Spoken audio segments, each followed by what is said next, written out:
안녕하세요. 한 주간의 주요 정책과 경제 이슈를 한눈에 짚어보는 위클리 이슈 포커스 시간입니다. 오늘은 한다원 김채연 아나운서와 함께합니다. 안녕하세요. 안녕하세요. 빠르게 변화하는 경제와 사회 속에서 매일 쏟아지는 뉴스들을 모두 챙겨보기란 쉽지 않은데요. 이번 주 주목받은 정책 이슈부터 생활 속 경제 뉴스, 그리고 스포츠와 라이프 분야의 주요 이슈까지 꼭 알아야 할 핵심 소식만 모아 전해드리겠습니다. 한 주의 흐름을 가장 쉽고 빠르게 짚어보는 시간, 위클리 이슈 포커스 시작합니다. 먼저 한 주간의 핵심 정책들을 정리해드리는 이슈 브리핑 시간입니다. 첫 번째 소식입니다. 국세청이 청년 창업자의 세금 부담을 덜어주기 위해 스타트업 세금 든든 케어 제도를 시행합니다. 창업 2년 이내 청년 사업자를 대상으로 세금 신고와 공제 감면 적용을 지원하는 맞춤형 서비스인데요. 공제 감면을 잘못 적용해 가산세를 부담하는 일이 없도록 사전 안내를 제공하고 세무 상담과 교육도 함께 지원합니다. 또 일정 요건을 충족하는 청년 창업 기업에는 세액 감면과 세무 조사 유예 혜택도 제공해 안정적인 사업 정착을 돕는다는 계획입니다. 다음 소식입니다. 정부가 여름철 집중호우에 대비해 서울 일부 지역에서 도시 침수 예보를 처음 시행합니다. 대상 지역은 강남역과 신대방역 일대 등 침수 피해가 반복됐던 서울 6개 자치구인데요. 기상정보와 하수관로 수위, CCTV 자료 등을 실시간으로 분석해 침수 위험을 예측하고 시민들에게 안전 안내 문자를 발송할 예정입니다. 정부는 예보 발령 시 지자체와 경찰, 소방이 즉시 대응할 수 있도록 체계를 구축하고 향후 전국적으로 확대해 나갈 계획입니다. 다음 소식입니다. 정부가 올여름 해수욕장 바가지 요금을 근절하고 안전관리 강화에 나섭니다. 파라솔과 튜브, 샤워장 등 주요 대여 품목의 표준 가격을 공개하고 이를 위반할 경우 제재를 강화할 방침인데요. 또 무단으로 텐트나 차량을 장기간 점유하는 이른바 알박기 행위에 대한 집중 단속도 실시합니다. 정부는 안전요원 확충과 구명조끼 대여소 운영 등을 통해 국민들이 더욱 안전하고 쾌적하게 해수욕장을 이용할 수 있도록 지원할 방침입니다. 여기까지 주요 정책 소식 전해드렸는데요. 이어서 다음 소식 만나보겠습니다. 한다원 아나운서, 어떤 소식 준비했을까요? 네, 첫 번째 소식입니다. 미국과 이란의 양해각서 MOU 체결에 따라 세계 원유 수송의 핵심 길목인 호르무즈 해협이 다시 열렸습니다. 이번 합의에 따라 앞으로 60일 동안 선박들은 통행료 없이 해협을 이용할 수 있게 됐고, 이 기간 기뢰 제거 등 안전 확보 작업도 함께 진행될 예정인데요. 양측은 앞으로 60일 동안 이란 핵 프로그램과 제재 완화, 해협 관리 방안 등을 놓고 후속 협상을 이어갈 예정입니다. 호르무즈 해협은 전 세계 해상 원유와 액화 천연가스, LNG 수송의 핵심 통로인 만큼 통항이 정상화되면 에너지 공급 불안과 물류 차질 우려도 다소 완화될 것으로 기대됩니다. 다만 60일 이후 통행료 부과 여부와 해협 관리 방식은 여전히 협상 과제로 남아있는데요. 전문가들은 이번 합의가 글로벌 에너지 시장의 불확실성을 줄이는 계기가 될 수 있지만 후속 협상 결과에 따라 국제유가 금융시장 변동성이 다시 커질 수도 있는 만큼 향후 협상 과정을 계속 지켜볼 필요가 있다고 보고 있습니다. 다음 소식입니다. 국제유가가 안정세를 보이면서 국내 주유소 기름값도 5주 연속 하락했습니다. 한국석유공사 오피넷에 따르면 6월 셋째 주 전국 주유소 휘발유 평균 판매 가격은 리터당 2,009.2원으로 전주보다 0.7원 하락했고 경유 가격도 리터당 2,004.1원으로 같은 폭 내렸는데요. 이번 하락은 중동 지역의 긴장이 다소 완화되면서 국제유가가 안정세를 보인 영향이 국내 판매 가격에 반영된 결과라고 볼 수 있습니다.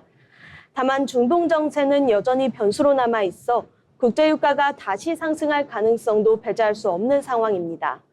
국제유가 변동은 통상 2주에서 3주 정도의 시차를 두고 국내 주유소 가격에 반영되는 만큼 당분간은 안정적인 흐름이 이어질 것이라는 전망이 나오고 있습니다.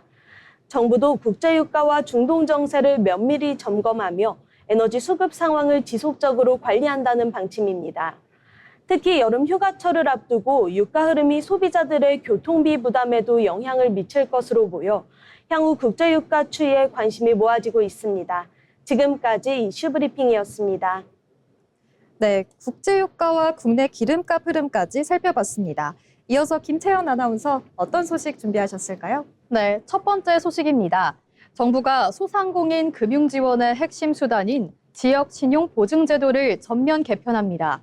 최근 경기 침체와 고금리 장기화로 소상공인의 대출 상환 부담이 커지면서 보증 제도의 건전성은 높이고 지원은 강화하겠다는 취지인데요.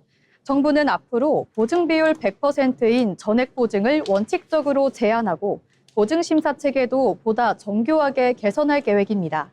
또 2030년까지 2조 2천억 원 규모의 부실 채권을 정리해 제도의 지속 가능성을 높이겠다는 계획입니다.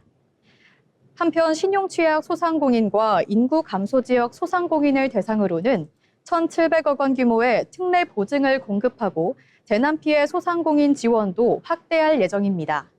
정부는 이번 개편을 통해 지역 신용 보증 제도의 안정적인 운영 기반을 마련하고 소상공인 맞춤형 금융 지원을 강화해 나가겠다고 밝혔습니다. 다음 소식입니다. 앞으로 임금 체불이나 사업자에 관련 법령을 위반한 사업주는 외국인 근로자 고용이 제한됩니다. 법무부는 외국인 근로자의 인권 보호를 위해 관련 내용을 담은 출입국 관리법 시행규칙 개정안을 입법 예고했다고 밝혔습니다. 개정안에 따르면 근로기준법 위반으로 벌금 500만 원 이상의 형을 선고받고 체불임금 사업주 명단에 공개된 사업주는 해당 기간 동안 외국인 근로자를 초청할 수 없게 됩니다. 또 산업안전보건법이나 중대재해처벌법 위반으로 처벌받은 사업주 역시 위반 정도에 따라 최대 3년간 외국인 근로자 고용이 제한됩니다. 법무부는 이번 제도 개선이 외국인 근로자를 임금체불과 산업재해 위험으로부터 보호하고 사업주의 책임 있는 고용 문화를 확산시키는 데 집중하겠다고 했습니다. 지금까지 이슈 브리핑이었습니다. 네, 지금까지 한 주간의 주요 정책 이슈들 짚어드렸습니다. 정책이라고 하면 어렵게 느껴질 수 있지만 사실 우리 일상과 가장 밀접한 정보기도 한데요. 앞으로도 꼭 알아두면 좋을 정책 소식 계속해서 전해드리겠습니다. 지금까지 이슈 브리핑이었습니다.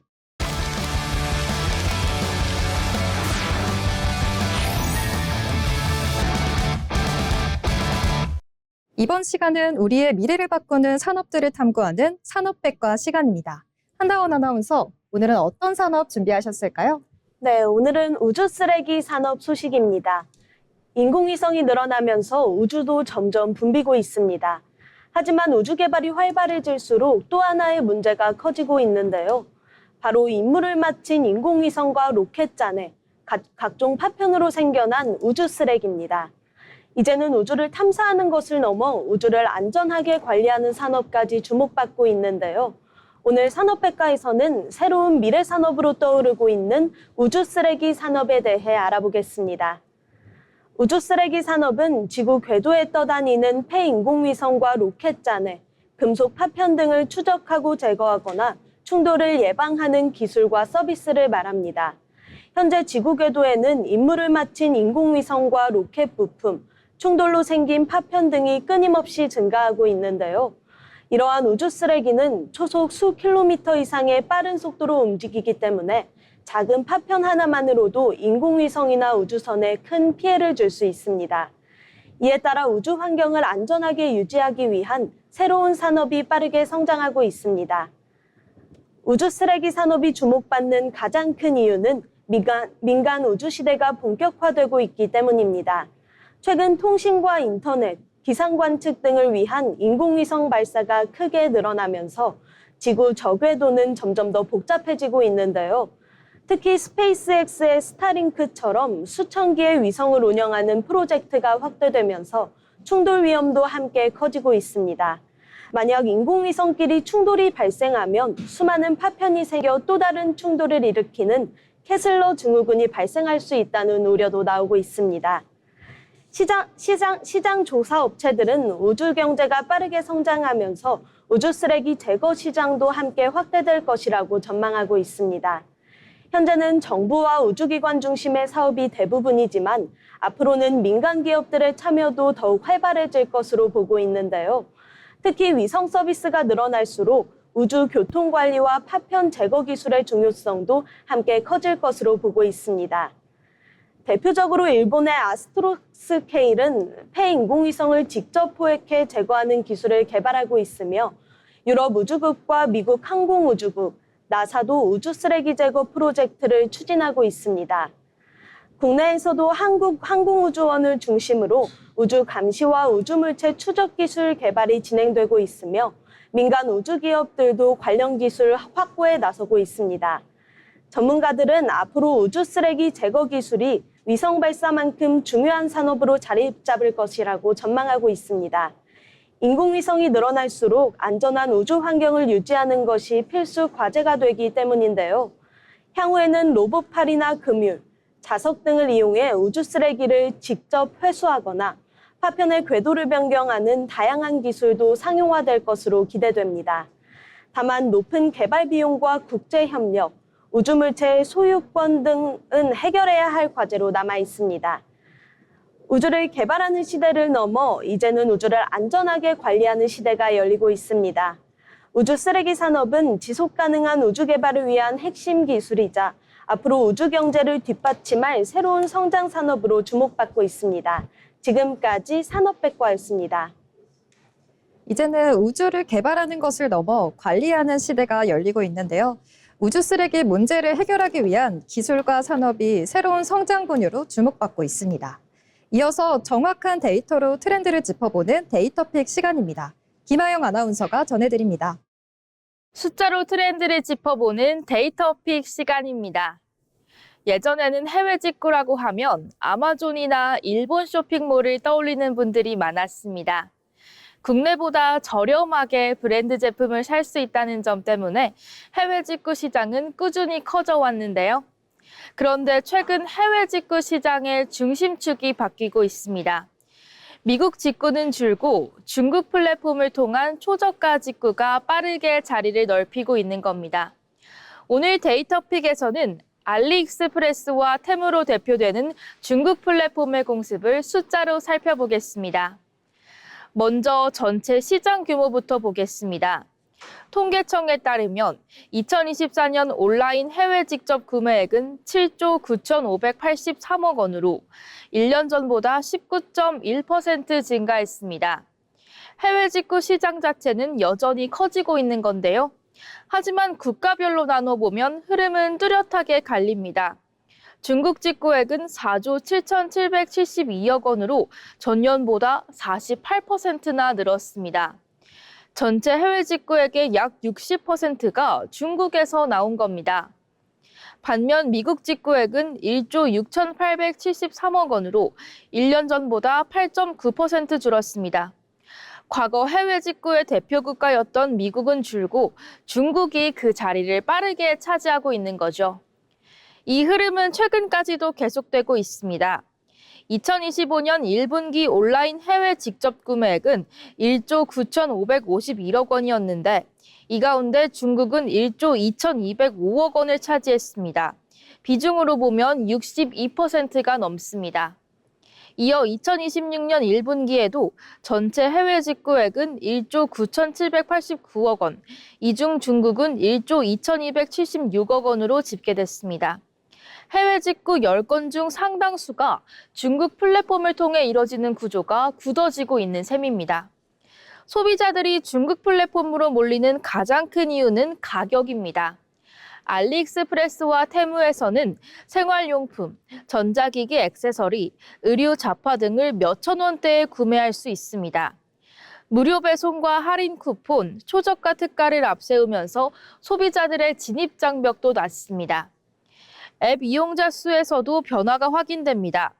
YG앱 리테일 조사에 따르면 2025년 6월 기준 알리익스프레스의 국내 월간 이용자 수는 905만 명, 테무는 800만 명, 쉬인은 220만 명으로 집계됐습니다. 세 플랫폼을 합치면 1,900만 명이 넘습니다. 단순히 물건을 한두 번 사보는 수준을 넘어 중국 플랫폼이 국내 쇼핑 앱 시장의 주요 플레이어로 자리 잡고 있는 겁니다. 하지만 중국 플랫폼의 급성장에 대한 우려도 커지고 있습니다. 초저가 상품이 대량으로 유입되면서 유해물질 검출, KC 인증 미비, 가품 논란 등이 반복적으로 제기되고 있는데요. 실제로 일부 해외 직구 제품에서는 국내 기준을 초과한 납과 카드뮴이 검출되기도 했습니다. 소비자 피해 상담 역시 늘고 있는데요. 한국소비자원에 따르면 알리익스프레스와 테무 관련 상담 건수는 2023년 680건에서 2023년 1,460건으로 1년 만에 2배 이상 증가했습니다. 여기에 국내 온라인 쇼핑몰과 중소판매자들까지 가격 경쟁 압박을 받고 있어 중국 플랫폼의 성장은 소비자 편익과 함께 새로운 과제도 남기고 있습니다. 해외 직구 시장은 여전히 커지고 있지만 그 주인공은 바뀌고 있습니다. 미국 브랜드를 찾아 구매하던 해외 직구에서 중국 플랫폼을 통해 초저가 상품을 사는 직구로 무게중심이 이동하고 있는 건데요. 이제 해외 직구는 더 이상 특별한 소비가 아니라 저렴한 생활용품을 사는 일상적인 소비 방식으로 바뀌고 있습니다. 싸고 빠른 소비가 일상이 된 지금 남은 과제는 안정성과 책임입니다. 가격 경쟁력만큼 소비자 보호 장치도 함께 따라와야 할 시점입니다. 지금까지 데이터픽이었습니다.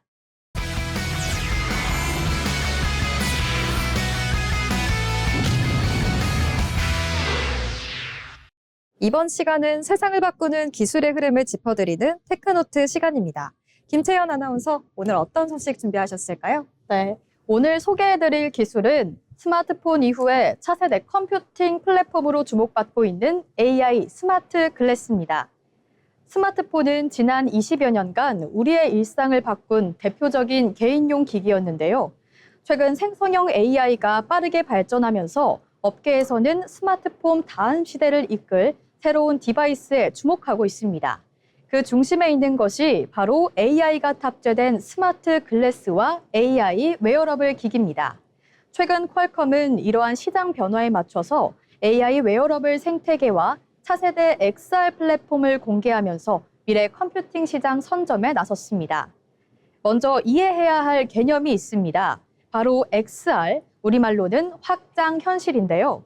가상현실과 증강현실, 혼합현실을 모두 포함하는 개념입니다. 쉽게 말해 현실 공간 위에 디지털 정보를 자연스럽게 결합하는 기술인데요. 지금까지는 무거운 기기와 배터리 문제, 높은 가격 등의 한계로 대중화의 어려움을 겪어왔습니다. 하지만 생성형 AI가 발전하면서 이 XR은 단순히 화면을 보여주는 기술을 넘어서 사용자의 음성과 시선, 행동을 이해하고 또 반응하는 그런 새로운 플랫폼으로 진화하고 있습니다.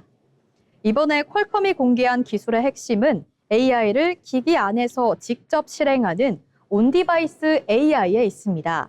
기존에는 대부분의 AI 기능이 클라우드 서버를 갖춰야 했지만 이제는 스마트 글래스 자체에서 AI가 실시간으로 동작할 수 있게 된 건데요.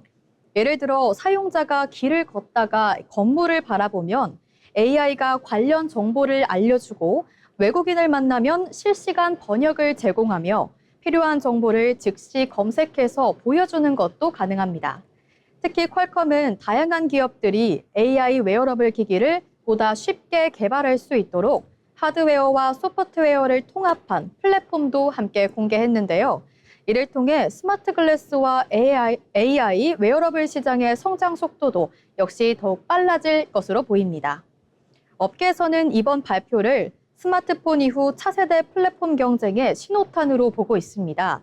실제로 스마트폰이 처음 등장했을 때처럼 AI가 탑재된 스마트 글래스가 일상 속 새로운 디지털 기기로 자리 잡을 수도 있다는 전망이 나오고 있는데요. 최근에는 토익 시험장에서 이 AI 스마트 안경을 이용한 부정행위 사례가 적발되면서 새로운 사회적 논란도 나타나고 있습니다. 물론 배터리나 가격, 착용감 등 해결해야 할 과제도 여전히 남아있는데요. 기술이 발전할수록 활용 가능성뿐만 아니라 안전장치 제도 마련도 중요한 과제가 될 전망입니다. 그럼에도 생성형 AI의 발전으로 AI는 더 이상 스마트폰 속 기능에 머무르지 않고 사용자의 주변 환경을 이해하고 또 함께 작동하는 방향으로 발전하고 있습니다. 과연 스마트폰 다음은 무엇일까요? 업계는 이 AI가 탑재된 스마트 글래스를 유력한 후보로 보고 있습니다. 퀄컴의 이번 도전이 새로운 컴퓨팅 시대를 여는 시작이 될 수 있을지 관심이 모이고 있습니다. 지금까지 테크노트였습니다. 네, 생성형 AI의 발전과 함께 스마트폰 이후의 새로운 디지털 시대도 점점 가까워지고 있습니다. 이어서 기술로 혁신을 주도하는 인물을 소개하는 테크인 시간입니다. 오늘은 어떤 분을 만나볼 수 있을까요? 김서윤 아나운서가 전해드립니다. 기술로 혁신을 이끄는 인물을 소개하는 테크인 시간입니다. 전 세계에서 매일 수억 명의 사람들이 사용하는 아이폰과 맥북, 애플워치. 이처럼 우리의 일상 속 깊숙이 자리 잡은 애플은 세계를 대표하는 IT 기업으로 성장했는데요. 그리고 그 중심에는 스티브 잡스의 뒤를 이어 애플을 이끌고 있는 CEO 팀 쿡이 있습니다. 특히 올해 9월 공개될 새로운 제품과 인공지능 기술에 대한 기대가 커지는 가운데 같은 시기 퇴임을 앞둔 팀 쿡의 마지막 행보에도 관심이 쏠리고 있습니다. 오늘 테크인에서는 조용한 리더십으로 애플의 혁신을 이어가고 있는 팀 쿡에 대해 알아보겠습니다. 팀 쿡의 이력은 조금 특별합니다. 많은 사람들이 혁신가라고 하면 뛰어난 개발자나 발명가를 떠올리지만 팀 쿡은 산업공학을 전공한 경영 전문가였습니다. 그는 IBM에서 오랜 기간 근무하며 생산과 운영 분야에서 경험을 쌓았는데요. 이후 1998년 당시 경영난에 빠져 있던 애플에 합류하게 됩니다. 당시만 해도 애플은 지금처럼 세계 최고의 기업이 아니었지만 팀 쿡은 애플의 가능성을 믿고 새로운 도전을 선택했습니다. 애플에 합류한 팀 쿡은 생산 시스템을 효율적으로 개선하며 회사의 경쟁력을 높였습니다. 복잡했던 공급 과정을 정비하고 재고를 줄이면서도 제품을 빠르게 공급할 수 있는 체계를 구축했는데요. 이러한 변화는 아이팟과 아이폰의 성공을 뒷받침하는 중요한 기반이 됐습니다. 그리고 2011년 스티브 잡스는 팀 쿡을 자신의 후계자로 지목하게 됩니다. 당시 많은 사람들은 과연 팀 쿡이 잡스의 빈자리를 채울 수 있을까라는 의문을 제기했지만 그는 자신만의 방식으로 애플을 이끌기 시작했습니다. 팀 쿡은 체제 아래에서 애플은 더욱더 성장하게 됩니다. 애플워치와 에어팟은 세계적인 성공을 거두었고 자체 개발한 애플 실리콘 칩은 컴퓨터 산업의 새로운 기준을 제시했다는 평가를 받았습니다. 또한 애플 뮤직과 아이클라우드 등 서비스 사업을 확대하며 새로운 수익 구조를 만들어냈는데요. 이와 함께 개인정보 보호와 친환경 정책에도 힘쓰며 기업의 사회적 책임에도 관심을 기울이고 있습니다. 이러한 변화는 애플의 경쟁력을 더욱 강화하는 계기가 되었습니다. 최근 IT 업계의 가장 큰 화두는 인공지능입니다. 애플 역시 AI 기술 경쟁 속에서 새로운 혁신을 준비하고 있는데요. 특히 올해 9월 공개될 새로운 아이폰과 다양한 서비스에 전 세계의 관심이 집중되고 있습니다. 팀 쿡은 애플만의 강점인 하드웨어와 소프트웨어의 완벽한 연동을 바탕으로 AI 시대에도 새로운 변화를 만들어가겠다는 비전을 제시하고 있습니다. 업계에서는 애플이 AI 시대에 어떤 새로운 경험을 선보일지 주목하고 있습니다. 또한 9월 퇴임을 앞둔 팀 쿡이 새로운 제품 공개를 끝으로 어떤 유산을 남기게 될지도 관심을 모으고 있습니다. 팀 쿡은 직접 제품을 발명한 인물은 아닙니다. 하지만 뛰어난 경영 능력과 리더십을 바탕으로 애플을 세계 최고의 기업 가운데 하나로 성장시켰는데요. 그리고 이를 통해 혁신은 새로운 기술을 만드는 것뿐 아니라 기존의 기술을 더 많은 사람들에게 가치 있게 전달하는 과정에서도 이루어질 수 있다는 사실을 보여주었습니다. 올해 9월 공개될 신제품이 그의 마지막 작품이 될 수 있다는 점에서 이번 발표는 더욱 특별한 의미를 가지고 있습니다. 강한 리더십으로 혁신을 이어가고 있는 팀 쿡. 앞으로 그가 애플과 함께 어떤 미래를 만들어갈지 기대해 보겠습니다. 지금까지 테크인이었습니다.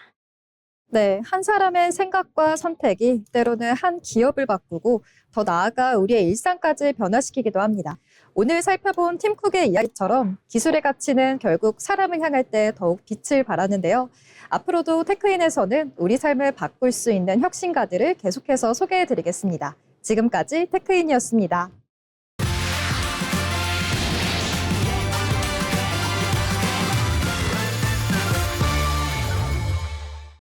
이어서 주식 초보와 함께 걷는 투자 길잡이 머니루트 시간입니다. 오늘도 주식과 경제 이야기를 쉽고 간단하게 풀어드리려고 하는데요. 먼저 경제 뉴스 함께 살펴보겠습니다. 정부가 구독 서비스 이용 편의를 높이기 위한 개선 방안을 추진합니다. 넷플릭스나 음악 스트리밍, AI 서비스 등 다양한 구독 서비스를 이용하시는 분들 많으실 텐데요. 하지만 어떤 서비스를 구독하고 있는지 한눈에 확인하기 어렵고 해지 절차가 복잡해 불편을 겪는 경우도 적지 않았습니다. 앞으로는 개인정보를 안전하게 보호하면서 여러 구독 서비스 가입 내역을 한 번에 조회하고 관리할 수 있는 기반이 마련될 예정입니다. 또한 가입은 쉽게 하면서 해지는 어렵게 만드는 이른바 다크 패턴에 대한 규제도 강화되는데요. 해지 버튼을 숨기거나 복잡한 절차를 거치게 하는 행위를 막기 위해 관련 법 집행을 강화하고 명시적인 금지 규정도 마련할 계획입니다. 이와 함께 구독료 인상이나 혜택 축소 등 소비자에게 불리한 계약 변경이 있을 경우 사전 안내와 동의 절차를 의무화하는 방안도 추진되는데요. 가전 구독 서비스의 경우에는 월 구독료뿐만 아니라 계약 기간 전체에 부담해야 하는 총비용도 표시하도록 해 소비자들이 보다 쉽게 가격을 비교할 수 있도록 개선됩니다. 정부는 이번 제도 개선을 통해 소비자들의 알 권리와 선택권을 높이고 보다 투명한 구독 서비스 환경을 만들어 나가겠다고 밝혔습니다. 이번 주 주요 경제 뉴스를 살펴봤는데요. 경제 정책과 시장 흐름을 이해하는 것도 중요하지만 투자에 앞서 주식의 기본 개념을 제대로 알아두는 것도 빼놓을 수 없겠죠. 주식 투자의 기초를 짚어보는 주린이 가이드 시간입니다. 김채연 아나운서가 전해드립니다. 주린이를 위한 쉽고 친절한 주식 설명 시간, 주린이 가이드입니다. 새로운 기업이 증시에 등장할 때마다 빠지지 않고 나오는 단어가 있습니다. 바로 공모주인데요. 높은 경쟁률로 화제를 모으기도 하고 큰 수익 사례가 때로 알려지면서 관심을 받기도 합니다. 오늘은 공모주가 무엇인지 또 어떻게 투자하는지 쉽고 간단하게 알아보겠습니다. 공모주는 기업이 주식시장에 처음 상장하기 전에 일반 투자자들에게 공개적으로 판매하는 주식입니다. 기업은 공모주를 통해 사업에 필요한 자금을 마련하고 일반 투자자는 상장 전에 해당 기업의 주식을 살 기회를 얻게 됩니다. 그렇다면 사람들은 왜 이렇게 공모주에 관심을 가질까요? 가장 큰 이유는 상장 이후 주가 상승에 대한 기대감 때문입니다. 공모가보다 높은 가격의 거래가 시작되면 단기간에 수익을 얻을 수도 있기 때문인데요. 특히 성장성이 높은 기업이 상장할 경우에는 투자자들의 관심이 집중되는 경향이 있습니다. 실제로 우리나라 공모주 역사에서 가장 큰 화제를 모은 사례 중 하나는 LG 에너지솔루션입니다. 2022년 공모주 청약 당시 무려 114조 원이 넘는 증거금이 몰리면서 국내 IPO 역사상 최대 기록을 세웠는데요. 투자자 수 역시 440만 명을 넘어설 정도로 뜨거운 관심을 받았습니다. 그렇다면 공모주 투자는 어떻게 진행할 수 있을까요? 먼저 공모주 청약을 진행하는 증권사의 계좌를 미리 개설해야 합니다. 공모주마다 청약을 담당하는 증권사가 다르기 때문에 어떤 증권사에서 청약을 진행하는지 미리 확인하는 것이 중요합니다. 이후 공모주 청약 일정이 발표되면 정해진 날짜와 시간에 증권사 어플이나 홈페이지를 통해서 청약을 신청하면 됩니다. 청약을 할 때는 일정 금액의 증거금이 필요하고 청약 경쟁률에 따라 실제 배정받는 주식 수가 달라질 수도 있습니다. 청약이 마감되면 배정 결과가 발표되고 이후 기업이 증시에 상장하면 주식을 매도하거나 또는 계속 보유할 수도 있습니다. 공모주 투자 시 꼭 알아야 할 주의사항도 있습니다. 먼저 공모주라고 해서 무조건 수익이 나는 것은 아닙니다. 상장 첫날 주가가 공모가보다 오를 수도 있지만 반대로 하락할 수도 있기 때문인데요. 또 투자자들의 관심이 높을수록 경쟁률이 치열해져서 실제로는 한 주나 두 주 정도만 배정받는 경우도 적지 않습니다. 따라서 단순히 유명한 기업이라는 이유만으로 투자하기보다는 해당 기업의 사업성과 성장 가능성을 꼼꼼히 살펴보는 것이 좋습니다. 특히 최근에는 공모주마다 성적 차이가 크게 나타나고 있는 만큼 신중한 판단이 필요합니다. 오늘의 내용 정리해 보겠습니다. 공모주는 기업이 상장하기 전에 투자할 수 있는 기회이지만 모든 공모주가 반드시 좋은 성과를 내는 것은 아닙니다. 투자에 앞서 기업의 가치를 꼼꼼히 살펴보는 습관 꼭 기억하시기 바랍니다. 다음 시간에도 주식이 어렵게 느껴지시는 분들을 위해 쉽고 유익한 투자 정보를 준비해 오겠습니다. 지금까지 주린이 가이드였습니다.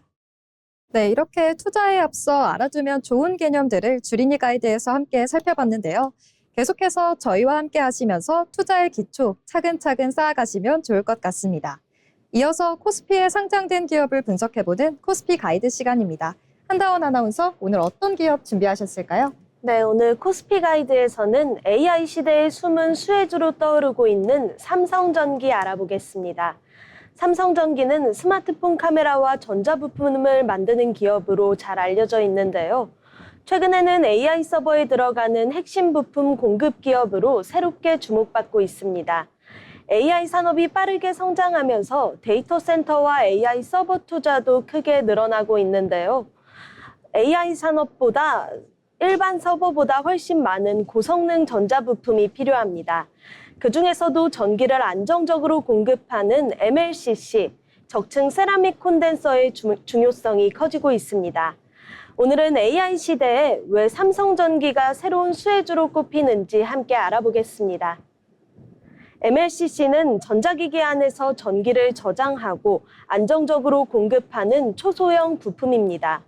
스마트폰과 자동차는 물론 AI 서버에도 반드시 들어가는 핵심 부품인데요.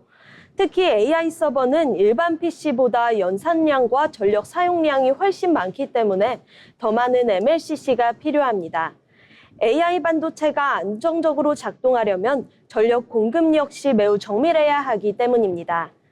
AI 데이터 센터 투자가 확대될수록 고성능 MLCC 수요도 함께 증가할 것으로 보고 있는데요.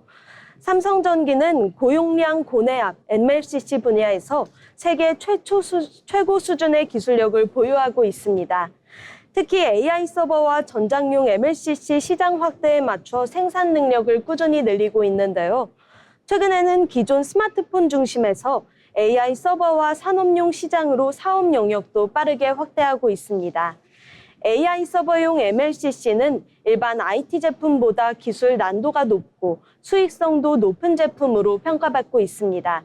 시장에서는 AI 인프라 확대의 대표적인 수혜 기업 가운데 하나로 삼성전기를 주목하고 있습니다. 실적 역시 AI 산업 성장과 함께 개선될 것으로 기대되고 있습니다. AI 서버 투자 확대와 함께 고부가 MLCC 판매 비중이 늘어나면서 수익성 개선 전망도 나오고 있는데요. 여기에 전기차와 자율주행차 시장 성장으로 전장용 MLCC 수요도 꾸준히 증가하고 있습니다. 업계에서는 앞으로 AI와 자동차 산업이 함께 성장할수록 삼성전기의 중장기 성장성도 더욱 높아질 것으로 전망하고 있습니다. 결국 AI 시대에는 반도체뿐 아니라 핵심 전자부품 기업의 중요성도 함께 커지고 있는 모습입니다. 그럼 삼성전기를 투자 관점에서 봐야 할 포인트 짚어보겠습니다. 먼저 AI 데이터 센터 투자 확대가 계속되는지 살펴볼 필요가 있는데요. AI 서버가 늘어날수록 MLCC 수요도 함께 증가하기 때문입니다. 또 AI 서버용 고부가 제품 비중이 얼마나 확대되는지도 중요한 포인트입니다. 전기차와 산업용 시장 성장도 중장기 실적에 영향을 줄 수 있는데요. 마지막으로 최근 AI 기대감이 주가에 상당 부분 반영된 만큼 실제 실적 개선이 이어지는지 확인하는 것이 중요할 것으로 보입니다. 지금까지 코스피 가이드였습니다. 네, 한다원 아나운서와 함께 AI 시대에 주목받는 삼성전기의 성장 가능성에 대해 짚어봤습니다. 코스피 기업을 살펴봤으니 이번엔 코스닥 기업도 살펴봐야겠죠? 코스닥 가이드 김채연 아나운서, 오늘 어떤 기업 준비했을까요? 네, 오늘은 코스닥 시가총액 1위 기업 알테오젠 준비했습니다. 최근 코스닥 시가총액 1위를 유지하고 있는 알테오젠이 잇따른 호재로 시장의 관심을 받고 있습니다. 알테오젠은 바이오 의약품의 투여 방식을 개선하는 플랫폼 기술을 보유한 국내 대표 바이오 기업인데요. 특히 정맥주사 의약품을 보다 간편한 피하 주사로 바꾸는 그런 ALT 비포 플랫폼 기술이 핵심 경쟁력으로 꼽힙니다. 치료 시간을 줄이고 환자의 편의성을 높일 수 있다는 점에서 글로벌 제약사들의 관심도 꾸준히 이어지고 있습니다. 최근 알테오젠은 지난 2019년 체결했던 첫 대규모 기술 수출 계약의 상대방이 바로 글로벌 제약회사 산호피였다고 처음 공개했습니다. 당시 계약 규모는 약 2조 원 수준으로 알려졌는데요. 그동안 계약 상대가 공개되지 않았던 만큼 시장의 기대도 컸습니다. 시장에서는 세계적인 제약사인 산호피가 이 알테오젠의 기술을 선택했다는 사실이 알려지면서 플랫폼 기술 경쟁력이 다시 한번 확인됐다는 평가가 나오고 있습니다. 현재 알테오젠은 산호피를 비롯해 MSD, 아스트라제네카, GSK 등 다수의 글로벌 제약사와 협력 관계를 구축하고 있습니다. 최근에는 바이오시밀러 제품인 ALT-L9이 사우디아라비아에서 품목 허가를 획득하면서 해외 시장 확대에 대한 기대감 또한 높아지고 있는데요. 이는 파트너사를 통해서 해외에서 허가를 받은 첫 사례가 되겠습니다. 회사는 이를 계기로 중동 시장 진출이 더욱 확대될 것으로 기대하고 있습니다. 여기에 파트너사 머크가 영국에서 진행된 특허 소송에서 유리한 판결을 받으면서 기술 관련 불확실성도 일부 완화됐다는 분석도 나오고 있습니다. 시장에서는 향후에 로열티 수익 확대 가능성에도 주목하고 있습니다. 앞으로의 관전 포인트는 세 가지입니다. 먼저 글로벌 제약사들과의 추가 기술 수출 계약이 이어질 수 있을까가 되겠습니다. 두 번째로 사우디 허가를 시작으로 해외 시장 확대가 본격화될 수 있을지입니다. 마지막으로 핵심 플랫폼 기술인 이 ALT-B4가 실제 매출과 로열티 증가로 이어질 수 있을지입니다.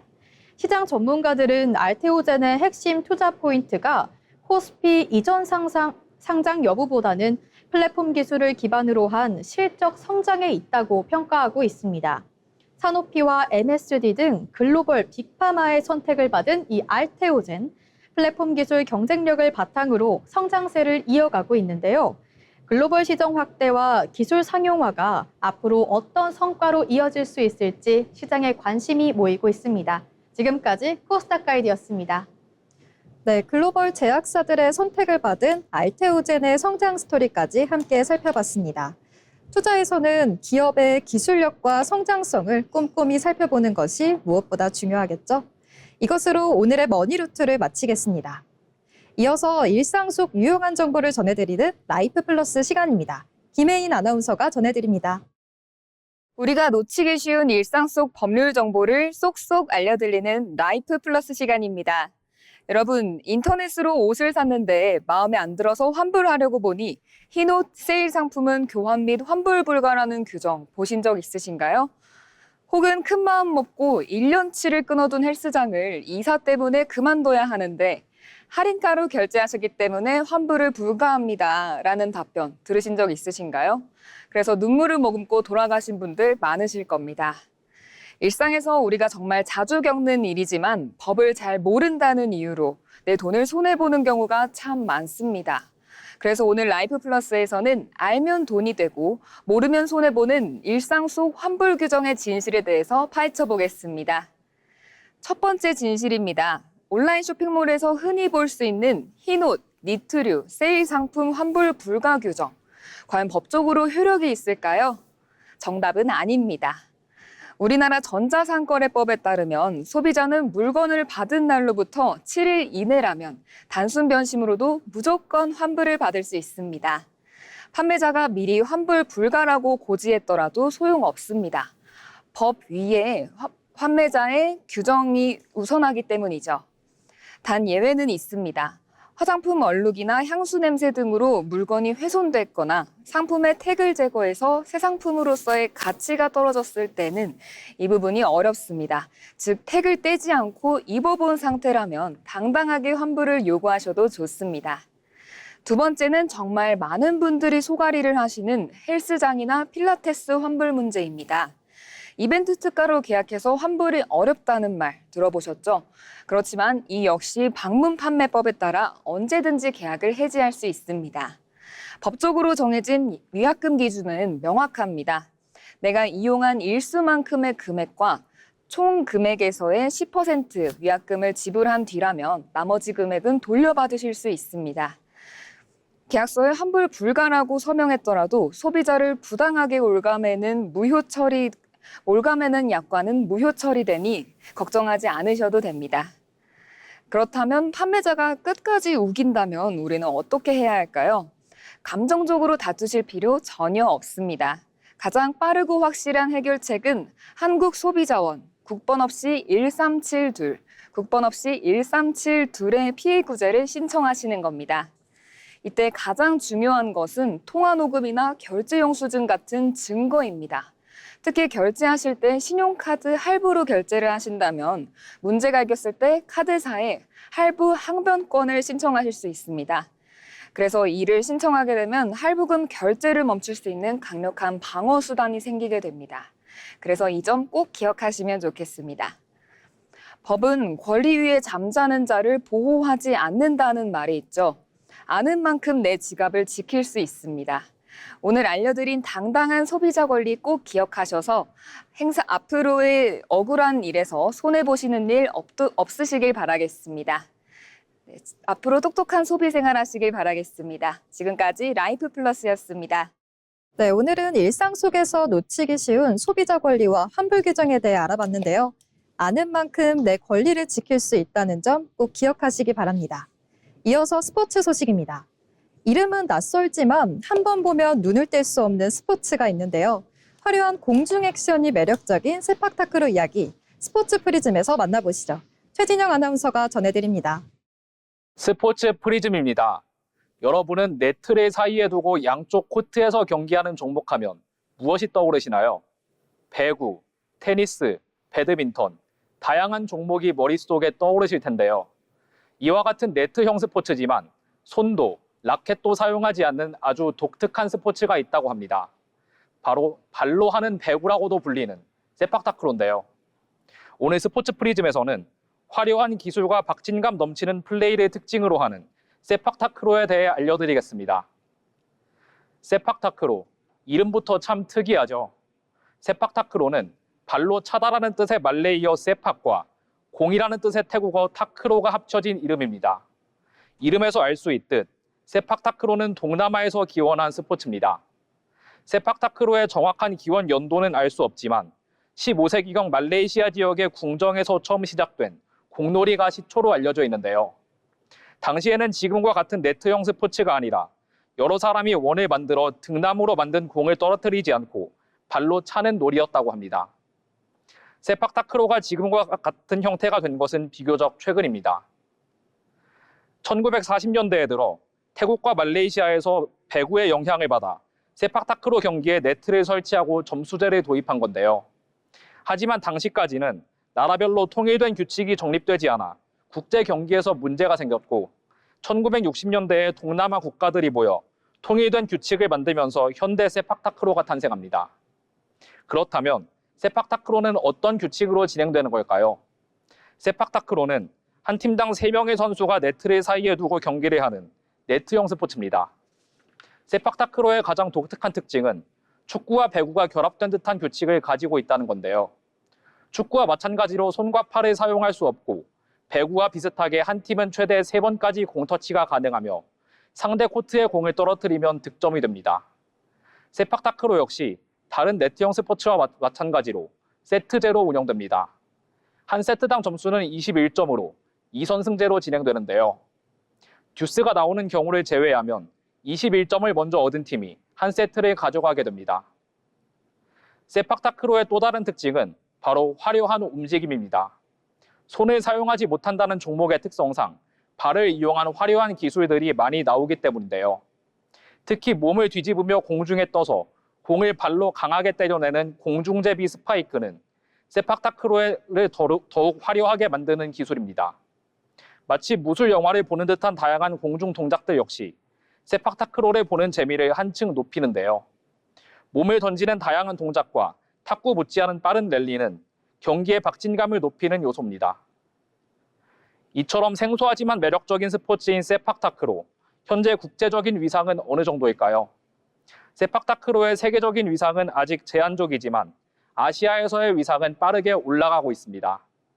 처음에는 동남아에서만 알려진 종목이었던 세팍타크로는 1982년 뉴델리 아시안게임의 시범 종목으로 채택되면서 동남아 밖으로 존재감을 넓히기 시작합니다.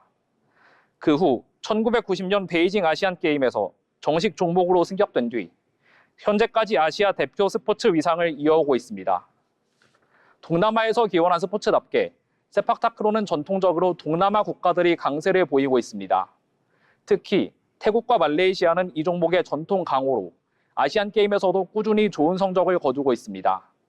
그리고 잘 안 알려진 사실이지만 우리나라 역시 세팍타크로에서 강한 모습을 보이는 국가 중 하나입니다.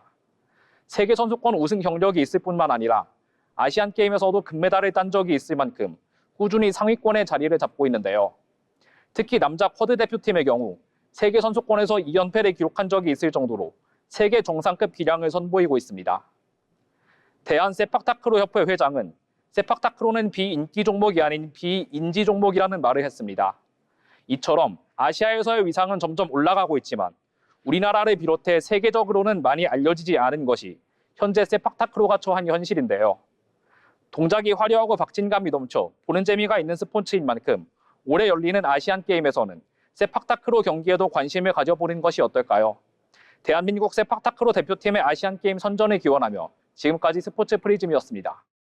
네, 스포츠 이야기를 끝으로 오늘 준비한 방송도 마칠 시간이 다가왔습니다. 어느덧 여름의 열기가 본격적으로 시작되고 있는데요. 뜨거운 날씨만큼이나 빠르게 변하는 정책과 경제, 그리고 우리 삶의 다양한 이야기들을 오늘도 함께 살펴봤습니다. 앞으로도 꼭 알아두면 좋은 정보와 이슈들 놓치지 않고 전해드리겠습니다. 오늘 저희가 준비한 내용 여기까지입니다. 무더위 속 건강하고 시원한 한 주 보내시기 바랍니다. 시청해주신 여러분 고맙습니다.